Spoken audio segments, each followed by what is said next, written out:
அஸ்ஸலாமு அலைக்கும் வரஹ்மத்துல்லாஹி வபரகாத்துஹு. அல்லாஹ்வுடைய மார்க்கத்திற்காக தியாகம் செய்த நபித்தோழர்களுடைய வரலாற்றில் இன்று நாம் பார்க்க இருப்பது தல்ஹா ரலியல்லாஹு அன்ஹு.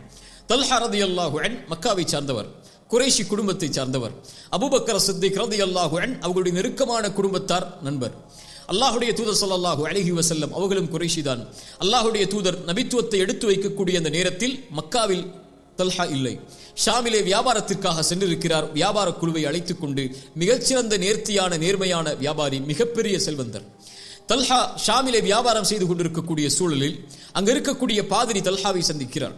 இப்படி மக்காவில் இருந்து வந்திருக்கிறார், அஹ்மத் என்ற ஒருவர் தோன்றிவிட்டாரா, அவர் தனி நபி என்று வாதிடுகிறாரா என்று கேட்கிறார்கள். செய்தி அவர்களுடைய உள்ளத்தில் ஏதோ ஒரு குழப்பத்தை ஏற்படுத்துகிறது. விரைவாக வியாபாரத்தை முடித்துக் கொண்டு மக்காவை நோக்கி செல்கிறார்கள். மக்காவில் இருக்கக்கூடிய தோழர்களை பார்த்து கேட்டார்கள், ஏதாவது நான் சென்றபோது நடந்ததா என்று. அவர்கள் சொன்னார்கள், ஆம், முஹம்மது ரசூலுல்லாஹ் தனி நபி என்று கூறுகிறார். அவர் படைத்தறிவன் ஒருவரை வணங்கும்படியும் சிலைகளை பொய்ப்பிக்கும்படியும் ஏவுகிறார். அவரை உம்முடைய நண்பர் அபூபக்கரும் ஏற்றுக்கொண்டார் என்று சொன்ன மாத்திரத்திலேயே அபூபக்கரை சந்திக்கிறார். அபூபக்கர் அவர்களே, என்ன ஆனது? அல்லாஹ்வுடைய தூதருடைய நபித்துவத்தின் செய்தியை அபூபக்கர் தல்ஹாவிற்கு எடுத்து வைக்கக்கூடிய நேரத்தில் தல்ஹா அல்லாஹ்வுடைய தீனை ஏற்றுக்கொள்கிறார்.